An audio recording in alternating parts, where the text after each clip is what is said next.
I wear no pants. I wear no pants. I wear no, I wear no, I wear no, wear no, wear no pants. Perhaps you like to... You've found the writer's block. New worlds are we all concoct. Where fiction has a page and playwrights have a stage. Where poetry's allowed, non-fiction draws a crowd. And even devs can check their articles on deck. Is English not your first? We help fix grammar's worst. And every week or so, we host a chit-chat show. With guests and topics too, informing scribes like you. What's optional? The pants. But manners, not a chance. Non porto pantaloni. All right, welcome everybody to another episode of the Fictioneers podcast. It's going to be episode number 9. As always, I am Andrei-C, aspiring author, witness, generally overworked and underpaid dude. And joining me today is going to be G-Mux, Rhonda, and our very own Tiny. Let's go ahead and introduce yourselves, guys. Hello, I'm G-Mux. I'm a wannabe writer and a recent traveller to SteemFest in Lisbon.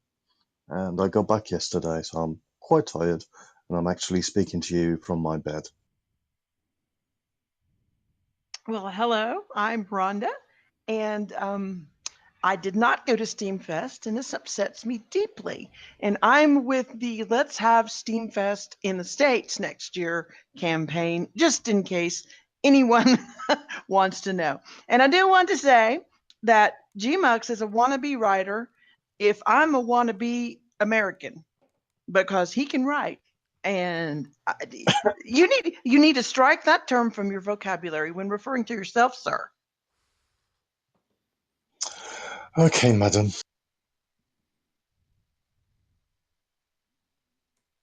And Tiny, why don't you go ahead and introduce yourself on the show? Hi, I'm Tiny, Tiny Paleo Kitchen on Steemit.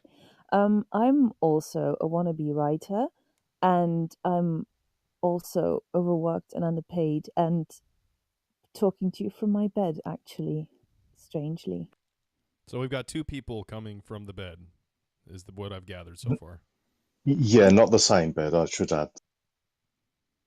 I was wondering. I wasn't. No, we're in totally different countries as well, so. Let's just clear that up. And yet you're both Yeah. in beds, and you both have similar accents. We do not. We do not. Besides, if we talk to you guys for an hour, I will start sounding more and more American, probably. I'm just picking on you guys, that's all. It's my inner American aggressiveness coming out. I can't help it. Yeah, we know. Oh, hush. So- I don't even drink tea. I wondered how long it would take that to come up. Oh, look, Andrew thinks we have different voices, so...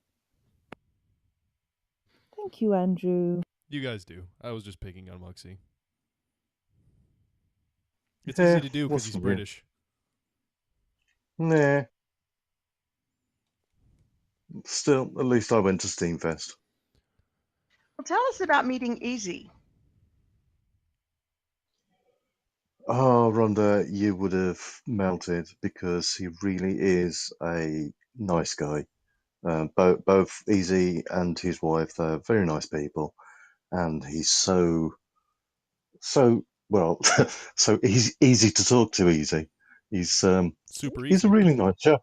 He is. He's really nice bloke, and he has promised to pop into the writer's block more often and engage with us slightly more. That would thrill me to death. I kind of fangirl over him a little because he really can write. He's a good writer, but when I first came to Steemit, it was his fiction that I saw in the way he had serialized it and was earning money with his, with his writing. He's the one that gave me a lot of the ideas for doing the fiction workshop when we were at MSP. and for doing a workshop for writers, because it proved to me that there's a market for it on Steemit, and that it can work. So he'll always kind of be a little celebrity for me when it comes to fiction and Steemit. Well, I did make it known that you were quite a fangirl of his, and when I said to him, "Look, I really need to get a photo of you," at first he looked at me a bit funny, and then I explained it wasn't actually for me; it was for you, and he accepted straight away. He said, "Yes, anything for Rhonda." See, and this is the kind of goodwill that you have on Steemit, Rhonda. I can mention you anywhere. I can drop your name, and everybody's like, "Oh yeah, we love Rhonda. We'd love to help. We'll help as much as we can." Well, you're talking to different people than I am, because I know quite a few of them that want to set me on fire, but that's another story. I'm going to have to ask you about that later, because that just does not sound like anybody I know or would care to associate with. Oh, they exist. Well, point me to them, darling. That's okay. I'll just, I am so going to bite my tongue. Tiny, you can imagine what I was almost about to say right there, but I will not use any German names in this radio show. I will not. Why not? Schweinhund. I don't know. That's as much German as I know. That and Sunny Tater, because I play because I've played Call of Duty, the World War II, the one set in World War II, and every time you start blowing away Nazis, all you hear is Sunny Tater, which, from my understanding, is their version of medic. But it just sounds like they're saying Sunny Tater. So I just imagine a whole bunch of redneck dudes riding around in German uniforms screaming, "Sunny Tater! Sunny Tater!" Oh my gosh, you have to do the Alabama accent more, my friend. Yeah, I might. I might. All right, so as far as what we're going to talk about today, I know we've been putting a lot of work and effort into trying to come up with a game plan for the Steemhouse Publishing house that we're setting up. And I know Rhonda wanted to talk about that, so I think we can lead off with that. It's a project that I'm really interested in, and I am hoping that I will have enough time at some point here in the next few months, maybe, possibly, probably not, to go back through, edit my novel, and actually get it published through our publishing house. Yeah, I hope you do too, because I've read a few chapters of it now, and It's pretty trash. No, it isn't, and needs editing. There's a learning curve to writing marketable work, and that's what I kind of regret that Limerick wasn't here. Maybe he'll hear the recording, but that's what I really want to get across to people, is that just because something needs editing does not mean it's trash. We all need editing. I'm going back to the first 4 chapters of the AI novel that I've submitted, and I'm totally redoing them based on a suggestion from Carol. And I personally don't think I write trash. I've had some success with book sales, but editing, it's part of the process, and there's a learning curve, and there's a toolkit. And like I was telling Limerick the other day, because I think he has some tremendous potential. I'm really excited about him being part of our group. I think about Jeff Ways all the time. When Jeff Ways first came and started submitting, you could see the talent there, and you could see the creativity there. But there were things that he was doing that, if you're not exposed to writers and you're not exposed to the market, that you don't think about, like point of view and that sort of thing. I have some dogs barking here. I don't know if you but You don't say. Really? We hadn't noticed. It's my life, I'm telling you. But anyway, I might as well just let them have the floor. No, and I don't mean to say that my writing is actually garbage. I don't think it is. I'm not that much of a tool to where I think like anything I put out is just bad. It's always bad. But, and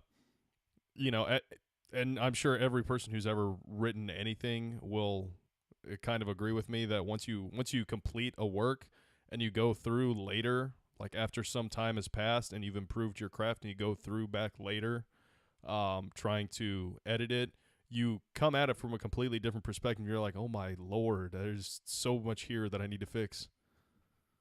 I go back and look at Talking Yeah. Luke, which had tremendous sales. It was number 7 in its category on Amazon soon after its release, with a lot of promotion. And it has quite a few, 4 and 5 star reviews. So I mean, it was a success for an indie book. And I read it and I look back and I'm like, holy cow, I wish I'd had the writer's block. I mean, I look at it and see things. So you're right. And I'm not going to go back and start changing that novel now. It is what it is, and it's done, and all that. But you are so correct. Is that after time passes and you learn new things and you go back and you look, you're like, oh my, I wish I had known that then. It's like trying to build a Well, house. It's like trying to build a house, and you finally get it constructed, and you're like, okay, well, cool, I'm fine, I'm done. And then you go and you get better at your craft, and you learn, more different methods, and you get new tools. And then you look back at the thing that you built, and you're like, man, I could have made this so much better if I just had these at the time. Exactly. And the tools, that's it. It's not about getting better or learn, increasing talent or anything like that. It's the toolkit. And that goes back to what I was saying about Jeff Weiss. When he first came here and we put the right tools in his hands for the first time, he'd never heard some of the things that we told him. He took it so seriously. He took it to heart, and he worked and he worked and he worked. And almost instantly, the feeling was there. It's almost like you had put paintbrushes in Michelangelo's hand for the first time, and to see what he's capable of with the right tools. And so he has gone on to write some tremendous work that just is amazing. Like Gravity was just phenomenal. So, it's not a matter of whether or not you're good. It's not a matter of whether or not our editors are saying you're trash or you suck. If a work needs editing, then that means there's something there to edit, and we don't, it's almost like the harder you get flogged and the more people you have arguing over your stuff, there's more merit in it. Yeah, and really, at the end of the day, the fact that you have something that you can edit means you're going in the right direction. That is a positive. It's not a negative. It's a positive. It's a step up from just having the idea in your head and not having it on paper. So you're heading in the right direction. Yeah. And I think a lot of times what happens is people come here and they've never been in critique and they've never been edited. And even though they say, oh, I need feedback and tell me the truth, what they're thinking is that they're going to get told that they're the greatest thing to hit the literary market in 50 years and it's wonderful. And the fact is I've never seen a draft that was perfect. I've never, well, except maybe for Geek. I don't know. I can't edit her too well. She just is way over my head. But and that's a good thing. I mean, that's a compliment. But people expect to submit things and they don't really understand that they're going to get some work to do. They're going to have homework after they submit, and that's every time. Yeah, absolutely. I've got to give Limerick credit because he didn't come in thinking that we were going to praise him. And he actually thanked me for the notes I made. And he did tell me that I turned on the light and it felt really hot. So I think he might have kept hold of the light bulb as it turned on. But he appreciates what we do. I saw that. I love that guy. I mean, I hope he's here. I think there is a real future for him. And, I saw that comment when he said, and it's the sort of comment that gives you chills. Well, how about what we have planned and what we have in the pipeline for Steemhouse? Because I was actually asked about that by another user in one of my comments on his page. Can you give me 2 minutes? And I guess. maybe talk about, I Is the don't raccoon know. eating the walls again? She is sort of, yes, actually. That's pretty close. So let me get, she's actually opened a file cabinet and is eating my vaccine records for the dogs. Okay, So yeah, go ahead. Take care of it. All right. Well, in the meantime, Mux, why don't you tell us about how much fun it was being in Lisbon at SteemFest? Because I'm infinitely jealous of you, and I wish I could have gone.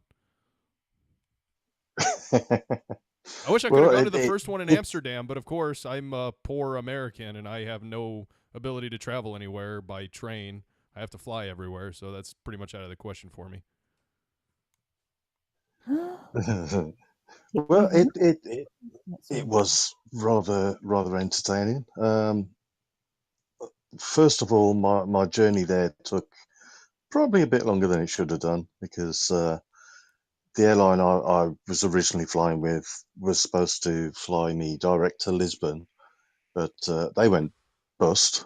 So I had to make alternative arrangements, get cheaper tickets, and that meant flying to Brussels for a 23-hour layover. Oh, Jesus. But well, yeah, but that was made infinitely more pleasurable than I thought it would by meeting up with our very own Tiny.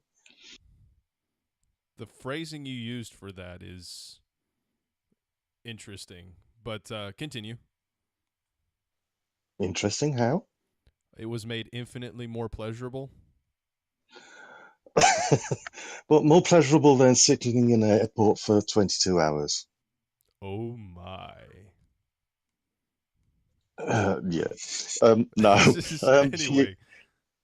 We spent a nice afternoon in Mechelen, I think it's pronounced. Is that right? Good, Marks. Good job. Thank you. Um, and yeah, beautiful place, lovely medieval town, nice buildings, one of which is a cathedral with this huge tower, which I agreed to climb with Tiny, and it took us a few rest stops along the way, but we made it up to the top, and yeah, I survived that one.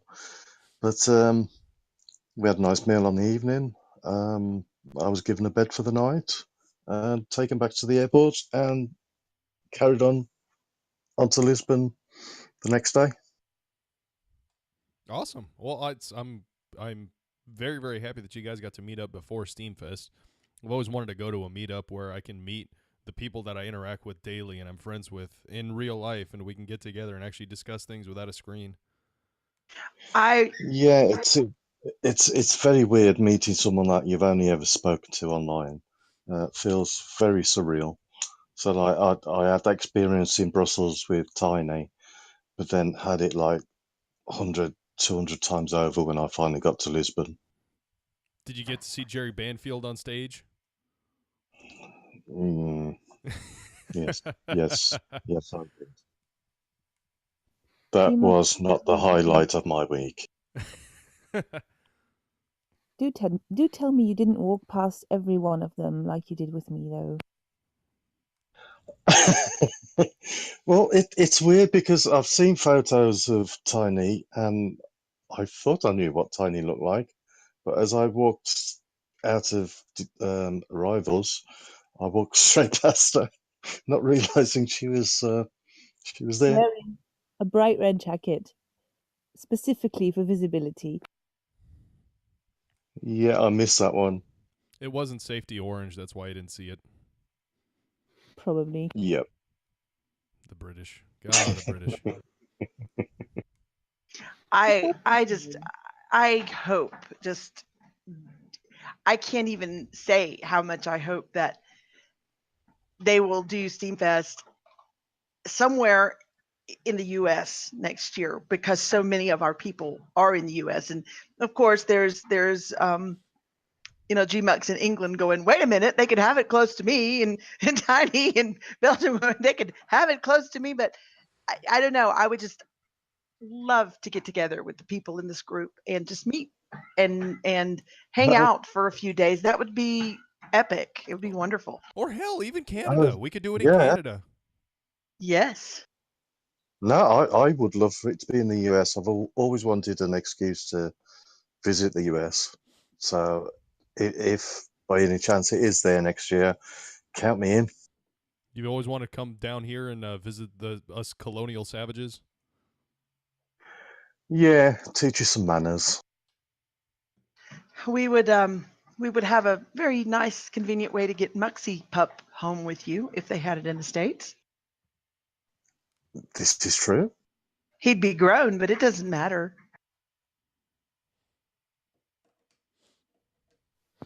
Andrew is a genius. I think he is too. In chat, he just typed, "We should do a retreat for us regardless."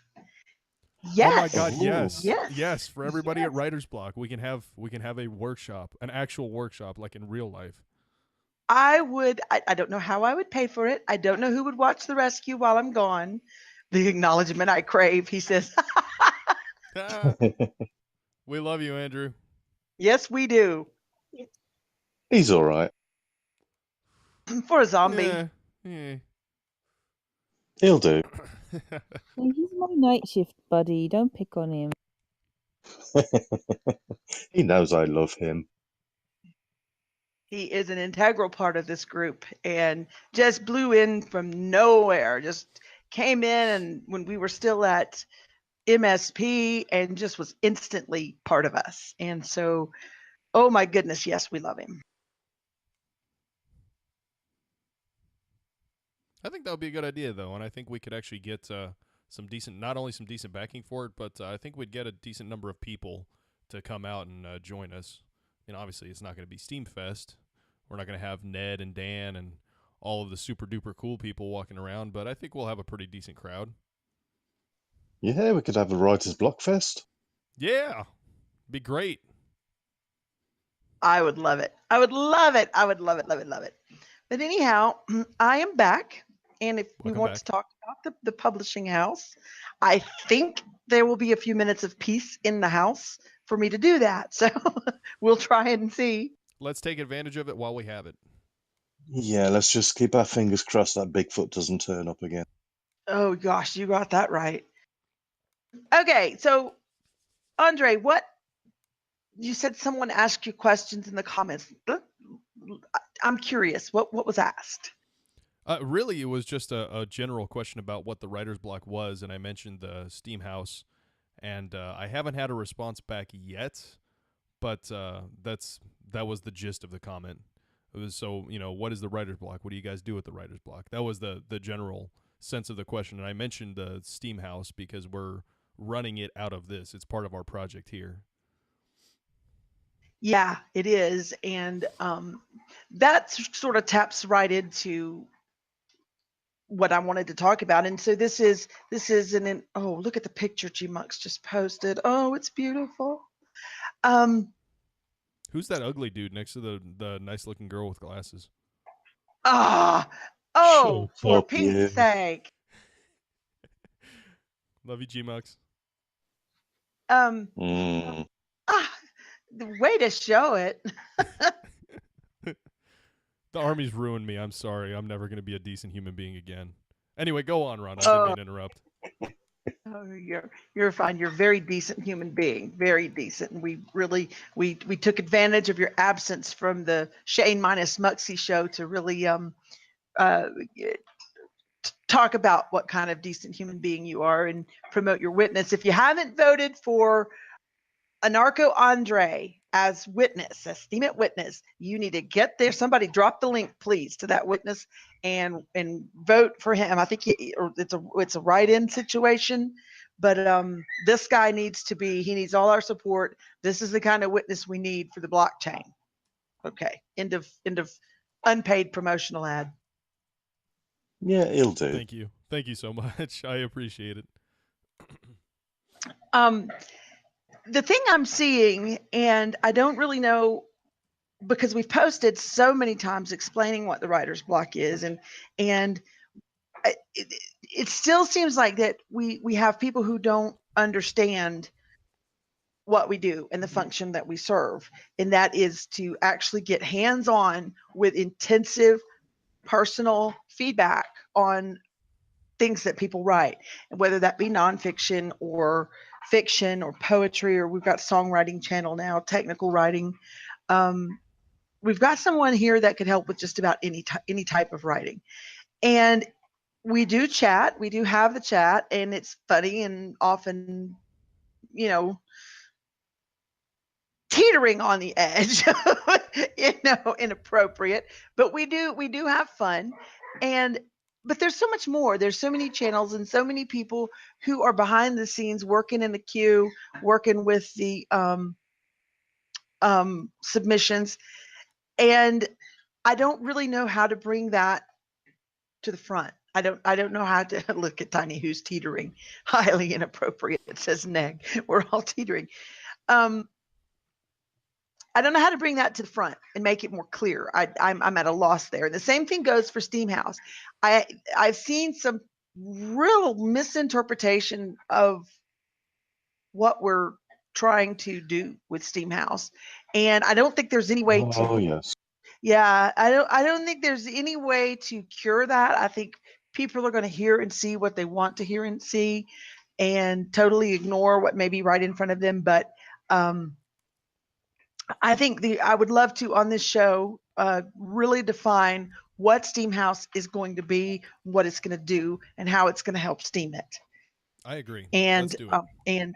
and then maybe we can brainstorm about the next step, because we need to get rolling on this. I think somebody's going to steal our idea. Yeah. Totally agree. There's a hybrid system that's emerged with self-publishing that is not quite old world traditional publishing, where the top 5 publishers, there used to be 6 and then one swallowed the other one, and now it's the top 5, where they dominate the market, and you have to submit through agents, and you have to go through this process and all of that. There's that, and then there's just straight up self-publishing, where anybody could sit down and write the alphabet 1,000 times on a piece of paper and submit it and publish it and sell it if anybody would buy it. You can self-publishing, there's no standards. And that's good and bad, because it's a free market and anybody can do it, but then you're flooded with mediocre and sometimes really bad literature, and people don't know what to buy. And so the market's gotten really saturated, and it's tough to break in. It's tough to get a book in front of anybody, no matter how good it is. So the hybrid publishers have started springing up a little, and that's what we're looking at, is an ability to split the difference, where we're still going to have independent authors. We're still going to use the Create Space and the KDP or Pronoun. We haven't settled on what we're going to use yet, but most people know what Create Space and KDP are. They're print-on-demand services, and we're still going to use that for ebooks and print copy. And yet at the same time, if we're successful in backing this with cryptocurrency and financing the publishing house, we'll be able to offer the authors promotional opportunities that most self-published authors don't get. I want to try to get hooked in with NetGalley, which is for the advanced reviews, where you can get you can send out copies of the manuscript before the book is published and book is released, and you can have all of these reviews ready on launch day, and it really can drum up your sales. And I'd like to get in with some of the book promotional groups that put your book in an email list that goes before 500,000, 1 million people. Those work, like BookBub. BookBub's hard, but I think Book Butterfly is a little easier, and then you have some more. But those cost money, and we want to be able to purchase independent, unique ISBNs that do not reflect back to Create Space, so that there is the potential of getting our authors on bookstore shelves. So we want to be able to provide those services, and it's going to take financing. We also have a full team of editors, and we have access to graphic arts through Steemit. And eventually we want a system where these people get paid for their work, but we're going to have to start generating it first. And we are very fortunate in that we have a crew here who understands that we're not coming into this with $500,000 or 500,000 Steem or SBD or whatever backing. We've got to put some wheel time in this first and get some things out there before people are going to really think to invest in what we do. And so we're ready to go. We basically need to incorporate. We need to get this name, Steemhouse Publishing. We need to get that locked down before anybody else gets it. And we need to get some type of incorporation in place and start moving forward, because we've got novels in process and we're ready to go. I agree, and I'm glad that you mentioned the team of editors. That's something I wanted to bring up as well. Self-publishing is, like you said, it's a fantastic thing to have because it allows anybody to, essentially become an author. On the flip side of that, there's no oversight. There's no filter. You write whatever you want to write, and you can publish it on Amazon, and it's not a problem. It's out there.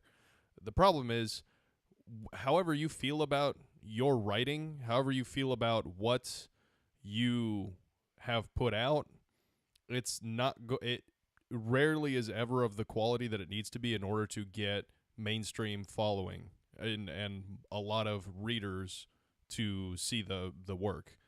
So that's one thing that I'm really, really proud of what we have here is on top of the marketing and on top of the graphic design and all the rest of the services that we can offer through the Steemhouse Publishing, we also have a team of editors whose passion is producing quality work and working with authors to get there. Yes, we do. And these are some of the, spoken as someone who has spent some years in some facet of writing, publishing. I've been on the fringes or in the middle of something for a long time. I will say that we have some of the finest editors on board here that I've ever worked with. And Carol, I'm going to make the announcement for her because she's not with us on the radio tonight, but she recently accepted the position of assistant editor with Perihelion Science Fiction magazine, which suffered a little bit of downtime. Sam Bellato Jr., who is the chief editor of this, had a stroke last year, and he was debilitated, and Andrei got caught up in that. He had a story in submission to a magazine that didn't get released on. It was just a mess. But the man had a stroke. What do you do? I don't hold that against him at all. Yeah, but anyway, he's been in, rehab and physical therapy, and he's kind of coming back, and he's looking at revamping the magazine because it's one of the most popular science fiction online magazines in the world. It has a tremendous subscribership, and they pay for the stories that are submitted. So if they buy your work, it's the real deal. And she is now going to be assistant editor for that and in charge of all acquisitions and gets the final say on what is published and what's not. So anyway, she's with us, guys. She's going to be, she's with Steemhouse, and she's who I have my hopes pinned on for being our chief editor for Steemhouse. She's been doing this many years, and she's very qualified. And I don't know how we got so lucky, but we did. And then there's Bex, who is she was been a professional editor for many years. She's a tough cookie. She's all business. She's not one to, say pretty words and make people feel really good about what they wrote, but she will tell you what's correct and what's not, and what works and what doesn't. And she's phenomenal. We have other people. We have Jess, who's very good. And I look at the group of people that we have coming through here, and I'm like, we have a full staff. We have everybody we need. And most of us do it for free. Yeah, exactly. So anyway, we're pretty lucky. And I don't know of any real, I've not heard of, let's put it this way, because it may exist. Yeah, that's what I was saying. Yeah, Jess is a great editor. She's phenomenal. She is technically, she's one of the best technical editors and line editors on the planet. She's really good at that. And we can't lose a single one of these. That's why, we have to keep focused on what we're doing with the workshop, and we really need to understand how special these people are. Andrew said, Christoph, I haven't seen him in a long time, and he is missed. He needs to get his Heine back here. I'm sure he is busy with real life and all of that, but he is sorely missed. But yeah, and I just, I think this positions us in a place that I don't know of many more publishing houses, the small ones, I mean, not the big ones, but the small publishing houses who have access to the resources that we do. I agree. And on top of that, because we're trying to do this through Steam, we're also going to be able to pull from the community that exists on Steemit, because essentially not only are we promoting our own products and promoting our own brand, but vicariously we're also promoting Steemit, you know, and that's the method that we're doing all of this through. So we also have that behind us as well. And if the Steemit community is anything, it is supportive of efforts to increase people's awareness and understanding of our brand and our community. Oh God, yeah, I saw so much of this in Lisbon at SteemFest. Projects that try to push the Steemit platform, they're welcome with open arms. You know, everyone gets behind them. There is a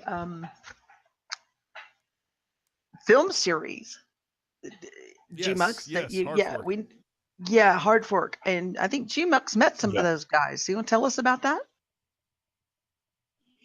Yeah, well, they actually did a bit of a presentation and showed a quick look at what it will look like. It wasn't like a finished product as such, but gave you a glimpse of what they're aiming for, their production values and such like.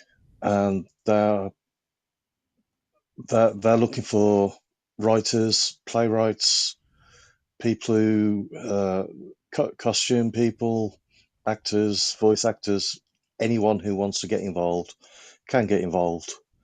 But obviously, on our side of things, they're looking for, you know, quality writers and playwrights. So yeah, I had a nice chat with the guy. I can't think of his name offhand. Doug Carr, I think his name is. Yes. Yeah, he's the guy more or less in charge. There's two or three of them, but he's like the executive producer, I think he is. And it seems like something I think we should possibly get involved with if we can. I would love to. I have always been interested, and I've always had a desire to work in film and television. I'm sure most of us have. We all want to be video and movie stars. But yeah, that would be awesome. That would be an incredible opportunity. Well, what they're planning, first of all, is to do 10 one-hour episodes.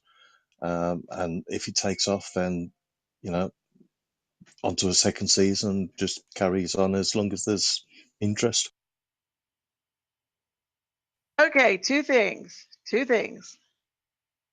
Huge important things.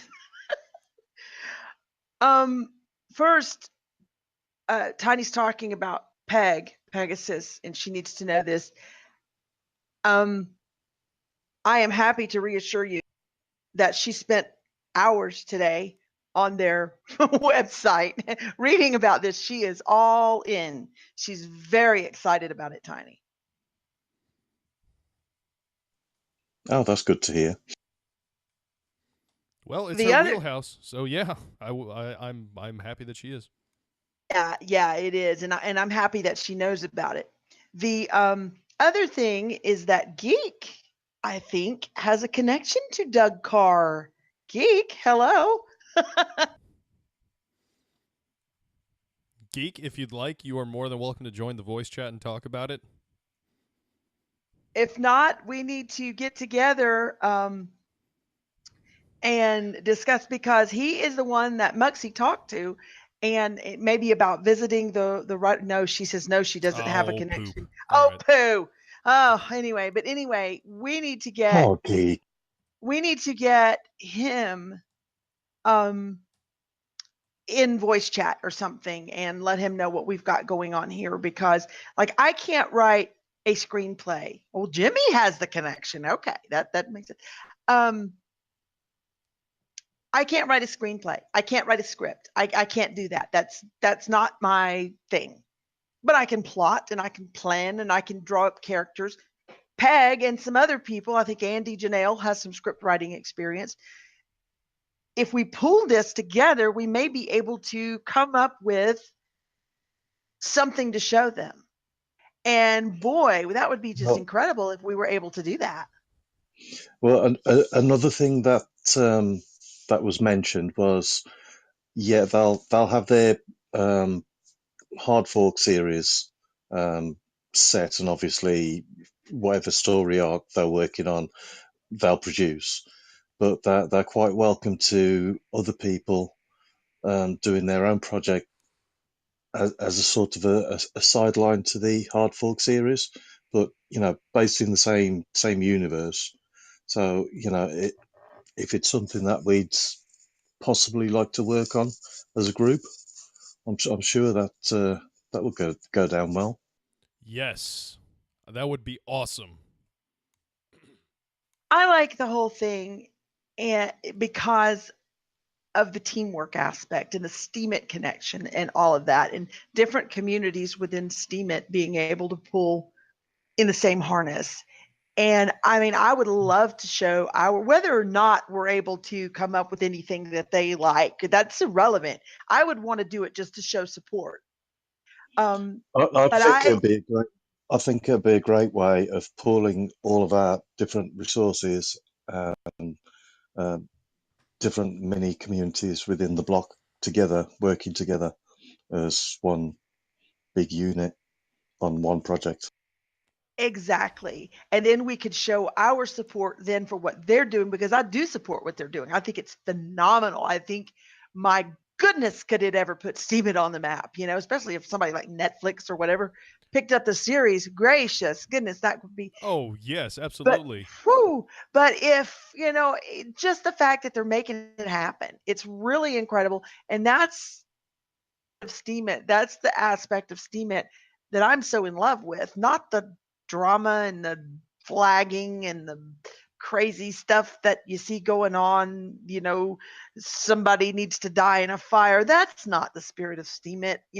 Most of you know what I'm talking about, and I'm not going to get into it further. But anyway, the hard fork series and that effort that they're making, to me, that just screams from the rooftops what can happen with this platform. And I would love to be able to show support for that.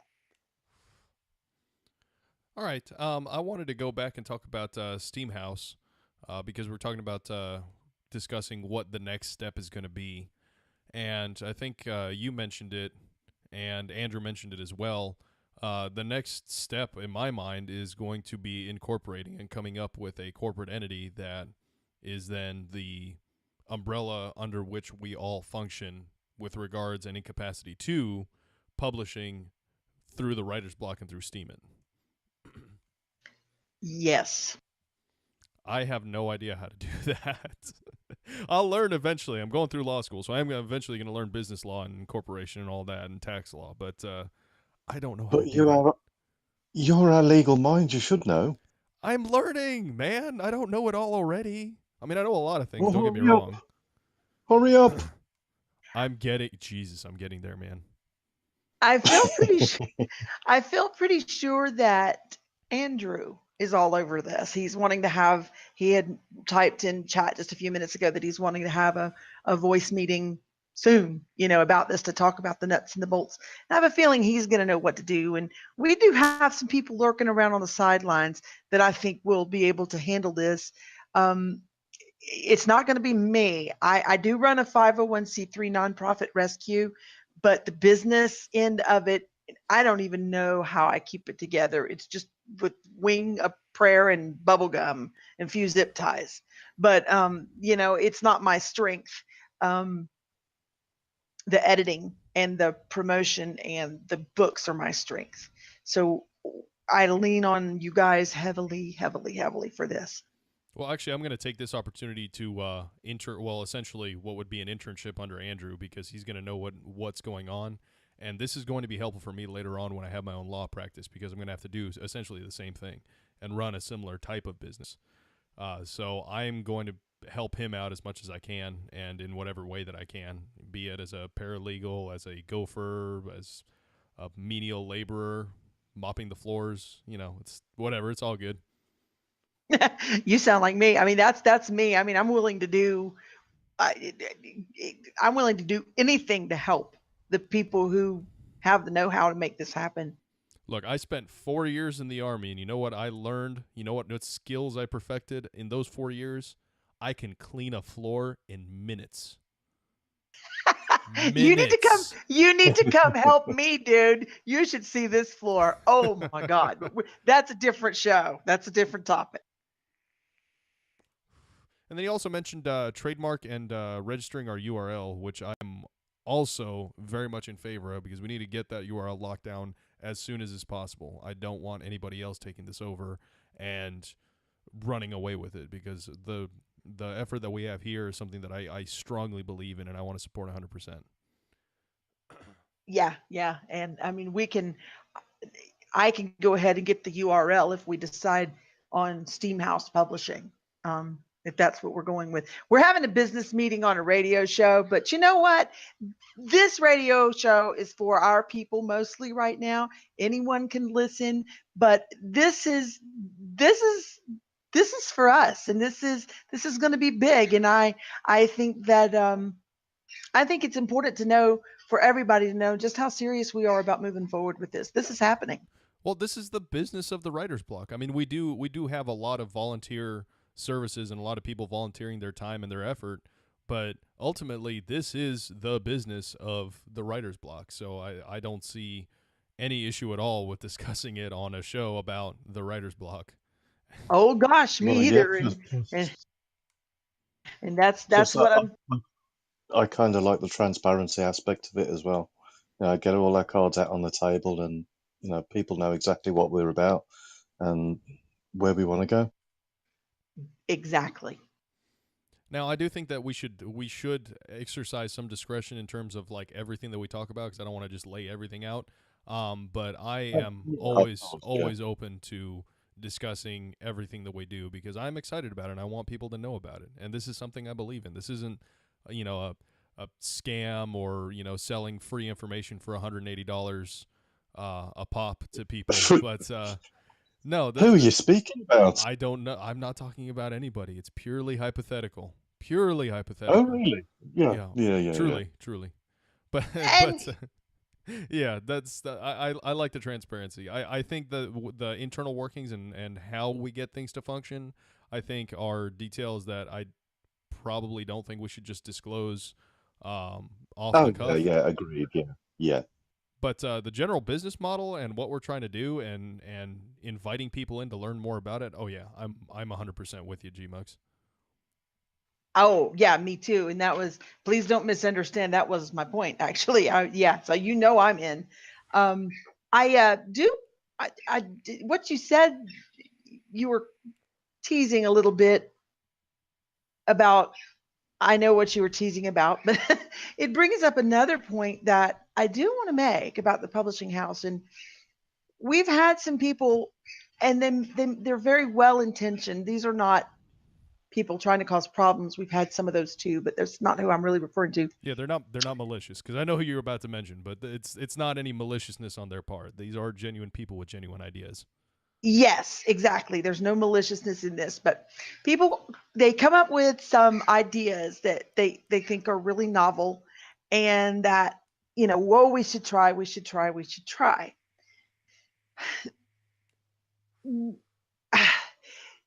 The publishing industry is not broken as it exists. It works quite well. It's hard to get into, but it makes no sense to fix what isn't broken. The people who are saying it's broken are 9 times out of 10 the people who cannot break in and get their books on an imprint. But the publishing houses are making money hand over fist. They're not broken. When you talk to them, they're doing just fine. And so they know things and they have different methods and strategies for success that I don't think need to be tampered with. And for example, one of those things is they do not sell things that you can obtain for free.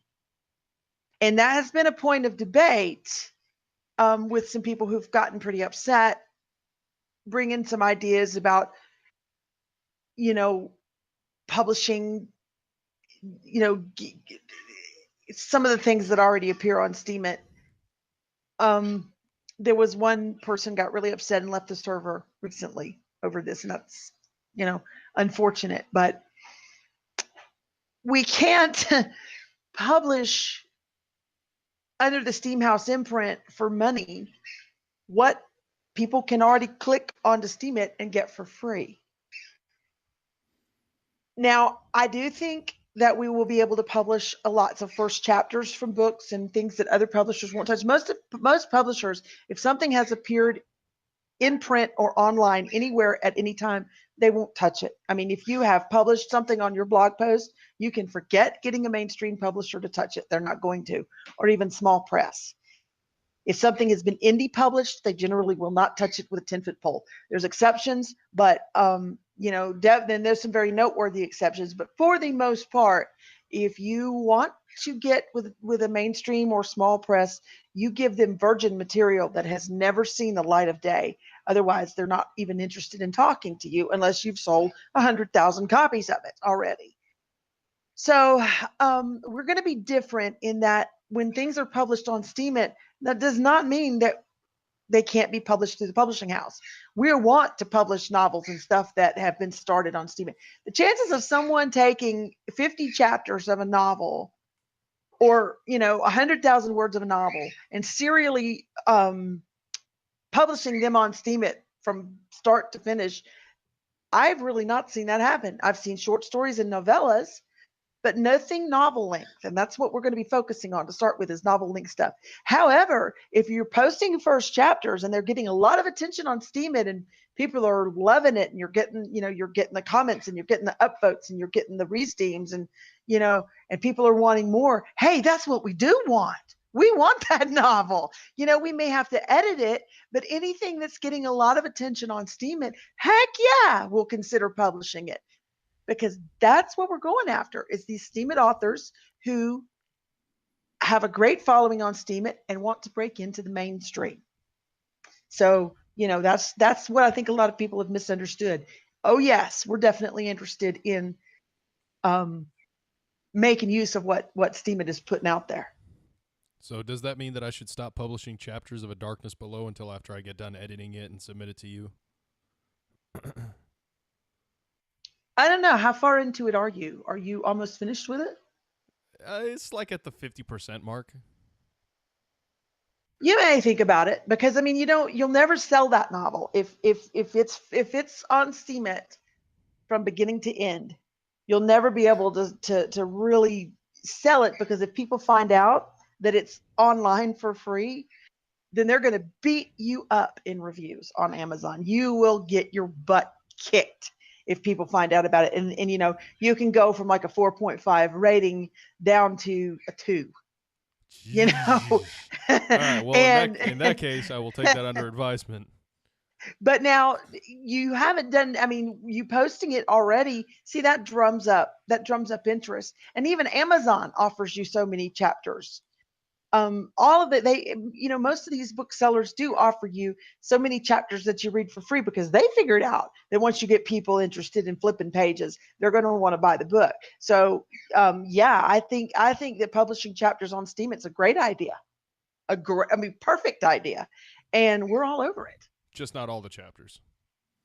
Yeah, because you can imagine if you were a consumer and you went out and paid $15.99 for a book, and you got home and you read, and then all of a sudden you realize, hey, I could have just clicked on Steemit and read the whole thing for free. You'd probably feel a little grumpy too. Well, Yeah, I wouldn't, but I think I'm a unique case, because I appreciate the value that comes in having all of the chapters bound together in one unit, as opposed to having to scour through Steemit's admittedly not very good search function to find them all. Yes.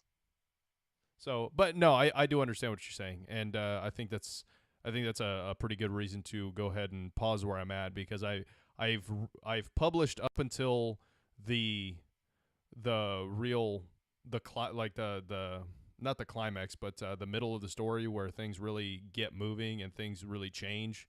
So I think I'm at a good place to just go ahead and take a break from that, and then go focus on editing it instead and bring it to you as a finished product. That would be cool. The other aspect of it is that probably anything that we would publish, any novel that we would publish that had appeared on Steemit, by the time it goes through our process will probably be unrecognizable anyway. And that's what I figured. That's what I figured, Yeah. because the amount of editing that I have to do on my end just to get it to where I can hand it over to you and everybody else who you want to use to get on it is going to be significant. And that's to say nothing of the amount of editing that's going to go into it by the time it's actually ready for print. So that's it. That's right. So, I think that will give us an advantage too, where, I think that somebody may, if we do come across a novel that's been, published from beginning to end on Steemit, by the time we get through with it, what's going to be published is probably not, you wouldn't even know it was the same book. So, yeah. So that actually leads me into my next question. Have you considered or thought about what the editing process will look like for Steemhouse? Yes, we have. We've talked about that quite extensively, like some of us editors and everything. It needs to be tiered, and it needs to be multi-pass. And we need a lot of eyes on every single manuscript that we're looking at. A lot of eyes. We need copy edit eyes. We need line edit eyes. We need developmental content eyes. And I think we need to start with probably top down. We need to go with our content editors first to find out if the arc in the story is solid, if the character, what may need to be shifted and shuffled, and how this needs to, if the pacing is right, if the characterizations are right, if the motivations are right, if the story is right, if the ending is right, and that sort of thing. Then a developmental editor can come behind them, and whatever the content editor sees and questions, the developmental editor can help work through. Say we have an opening chapter that doesn't quite work. And opening chapters are really the hardest chapters to write of anything. At least they have been for me. I mean, I beat my head bloody on a wall. I'm with you. Oh my gosh, because you have so much to convey and no word count to convey it in, and can't use backstory and you can't use exposition, and you've got to. But anyway, you have a developmental you understand that, right? You would have a developmental you would have a developmental editor who could come in and fix those problems. Unfortunately, I don't think anybody can teach me how to talk, but you would have somebody fix it. And then you would break it down. And then, developmental editors are going to flag lines that don't work, and they're going to flag typos and stuff. But your copy editors are not going to, they're going to expect that by the time it gets in front of them, that the story is right, that everything in that is right. They're looking for typos, misspelled words, missing words, some formatting issues, and that sort of thing. So you're going to have at least 3 sets of eyes on it by then. And there probably needs to be 30 sets of eyes on it, because then you have to go through, line edit, and then you have beta readers, and then you have people who worry about the formatting. And every time you format, and every single time that you send a book off to create space and you make a change, I learned the hard way that you have to look at you have to at least put your eyeballs on every single page in that book again. Like if I get a proof copy back of like I did Talking to Luke, and I had made a change in one line on one page, and I got the proof copy back, and I went and I looked, and that line was correct, and I ordered books. True story. I got 30 books with half a page cut off because something had gone wrong with the PDF. And they made it right. They made it right instantly. They fixed it and they sent me 30 more books. But you have to put eyes on every single page. We need multiple people doing that, because once you look at the same thing so many times, you go blind to it. So you need fresh eyes on it, and we need that many layers and that many we need multi-pass efforts. And so that's what I think is going to work. And that's what we've sort of talked about. I'm with you on that, especially the multipass thing, because if if trying to write a novel has taught me anything, it's that going through just a couple of times is not nearly enough to get the quality to where it needs to be. You have to go through it over and over and over. You have to keep whittling it down and shaping it out and forming the contours over and over and over and over again. But I agree with you, starting from the content portion and working your way down, because at the end of the day, if you have to change the story arc, if you have to change your characterizations, if you have to change major components of the story, doing copy editing and line editing is not going to be particularly useful just to have to go through it over and over and over again. Exactly. That's right. Yes. So I think we're on pretty solid footing as far as how the process is going to work, and I'm really excited to go through, do my edits, and then hand it off and get feedback from everybody who's going to be taking a look at it. That was actually the initial reason I started posting the my draft, which I've gone through and done 3 editing passes for content, for, no, I don't want to say layout, but how the different pieces fit together and how it's formatting. Thank you. So I've done content formatting and general proofing passes myself. I've done that for it so far, but really it is a draft. I mean, it's not a completely finished work. And so the whole purpose of me posting it to Steemit was to get feedback so that I could go through and do additional editing passes, see what works, what doesn't work, and try and get some ideas in there as to how I can improve this work. Thankfully, I have a manuscript, so I can just kind of send it off at will.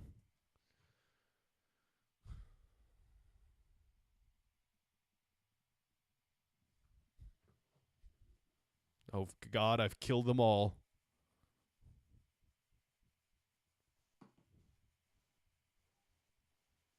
Sorry, I'm having trouble with my my connection. I'm here. I didn't realize that you meant we were gone. Oh, Jesus. I've killed them all. No. Tiny, are you ready to do CPR on the crew again?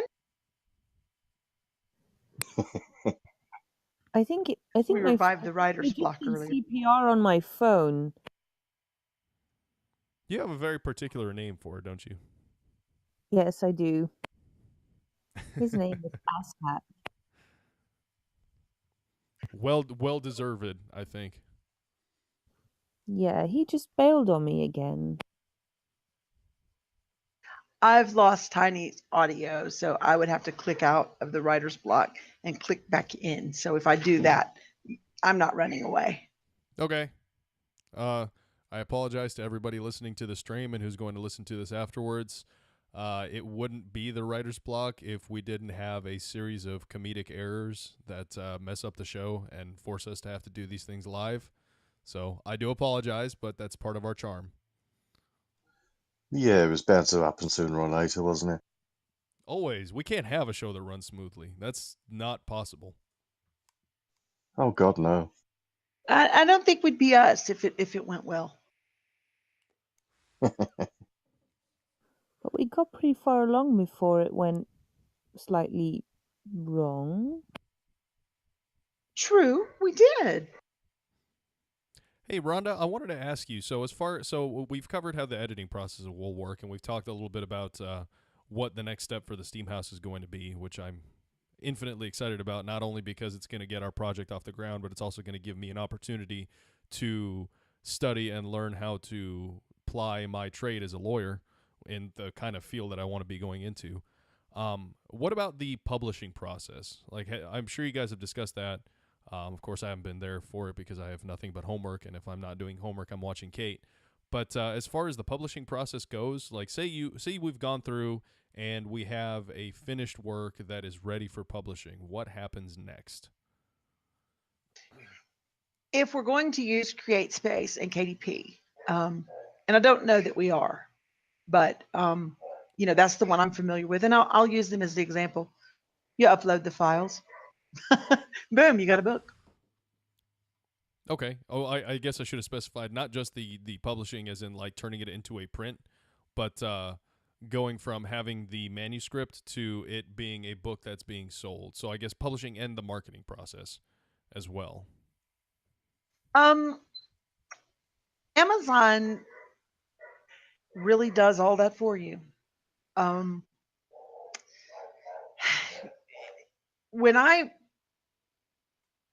After I had the cover art, and after I had the properly formatted print book, and after I had the properly formatted ebook, I uploaded the print version to CreateSpace, and I uploaded the e-version to KDP. I did not go with KDP Select, and I don't like KDP Select because it means Amazon is your publisher, and we're not doing that. So anyway, I basically just checked the options that I wanted, how I wanted the royalties split out with me, and they did everything else. They put it on their site, and they start, it's live in the action. Same thing with Smashwords. When I published to Smashwords, they distribute to Barnes and Noble and Kobo, and I think one more, I can't even remember where all, but they distribute, and that's all automatic. They do it for you. So it's not a lot of muss and not a lot of fuss, and you do lose a little bit off of the overhead. They take their little bit, but it's tiny. It's manageable.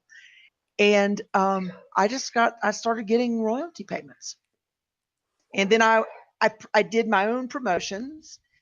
With talking to Luke, I promoted it heavily, and I can't even remember. I know eBooks Habit I used, and Readers Daily, and several more. I'd have to go back through my thing and find out. And I could spend $100 on promotion, and then I would end up selling 500 books. So and I mean in a day, and I mean it really, you do get those kind of numbers when you're with when you're promoting a good solid product, and you have a good cover, and you have and speaking of covers, CS Beggy or what, he's putting some really good stuff. I don't know how to say his name, but he's putting CS some really Begu. CS Begu. Okay, he is putting down some really good stuff in the publishing channel about that sort of thing, about the cover art and the matter, the importance of it being readable at thumbnail size and that sort of thing. So he's right.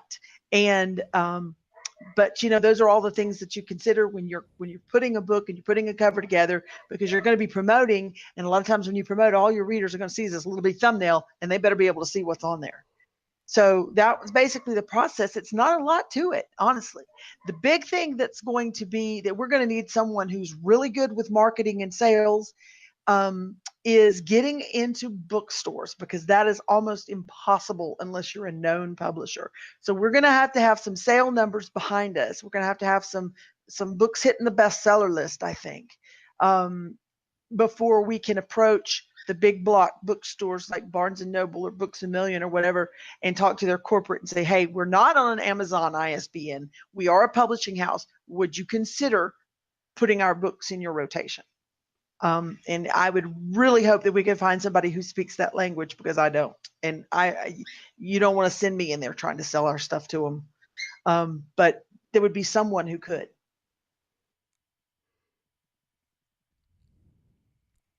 Well, I'm sure if not already in our group, that we'd be able to find someone like that on Steemit already.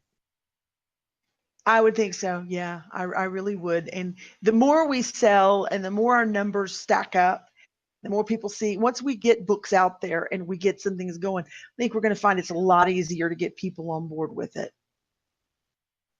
Oh yeah, for sure. Yeah.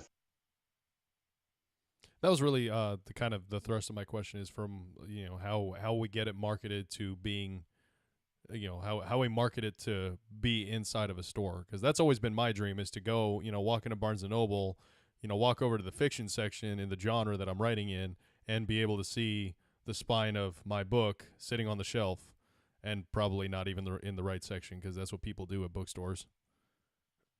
Yeah, it would be something. It really would.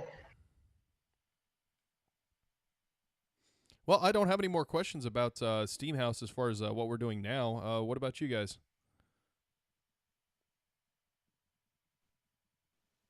I have lots of questions, but don't know how to put them. To be honest, I'm quite, I'm very new to all this. So yeah, I'll, I learn from people who know far more than I do about this kind of thing, and bow down to Rhonda's knowledge. Oh, don't bow down to me. I know just enough to get us all in trouble. Oh, goody. I like trouble. Yeah, I mean it's true. I do know just enough to get us in trouble. But the thing about it is I do know people and have met people through the years that I've been. We know who to ask. We know where to go. So that's the thing about this, and that's why I'm so bold about it and not worried too much about it, is because what we don't know, we know people who do know, and it's just a matter of you know pinning them down and asking. That I think has been the most awesome experience out of doing the writer's block and having the fiction workshop and meeting everybody is I've made connections with people for all of the things that I've always desired and wanted to do. And you're all competent people. You're all competent in your fields, and I know that I can trust your skill level. And what's more, I know you on a personal level. Like, you guys are all my friends, and I feel very confident in talking to you and trusting you and getting information from you guys. Yeah, I agree. I thought about that earlier. And I think Tiny and I have discussed it too. We've really we've really covered a lot of friendship ground in a short time, and I don't think this is a flashover. I think this is gonna be around a while.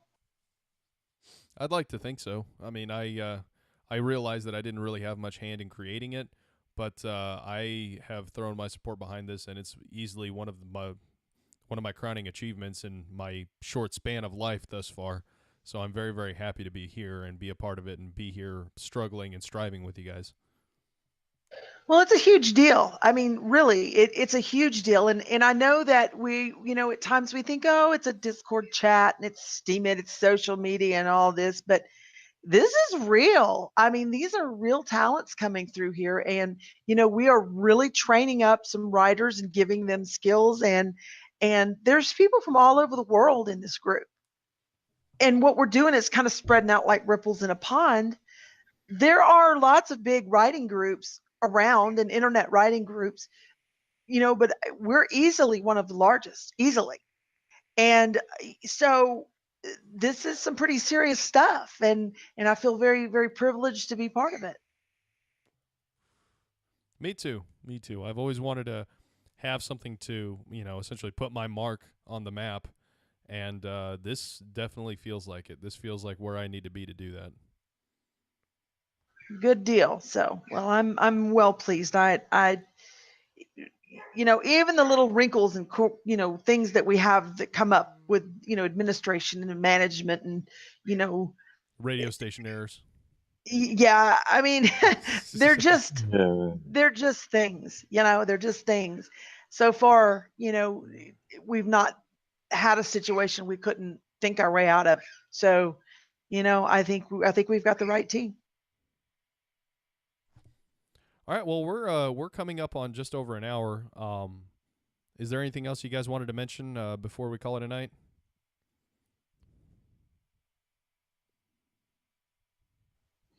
Well, just going back to the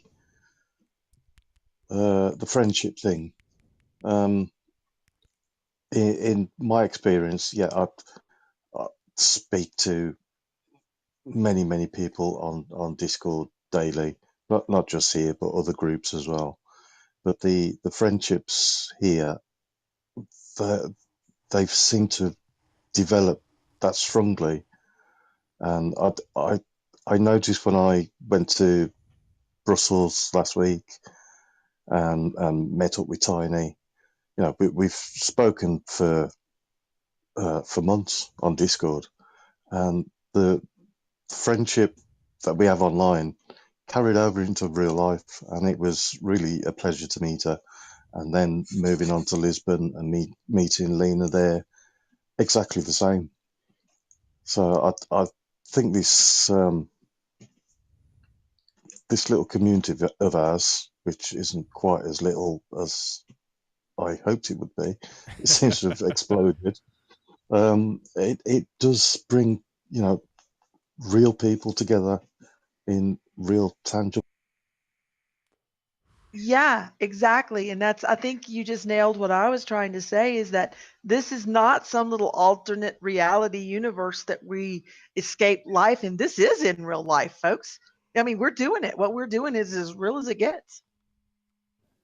We're not just a bunch of writers working together. We're really turning into a sort of family, aren't we? I think Yes, so. You guys are all family to me. absolutely. Yeah, you're just that weird uncle though that we talk about behind his back.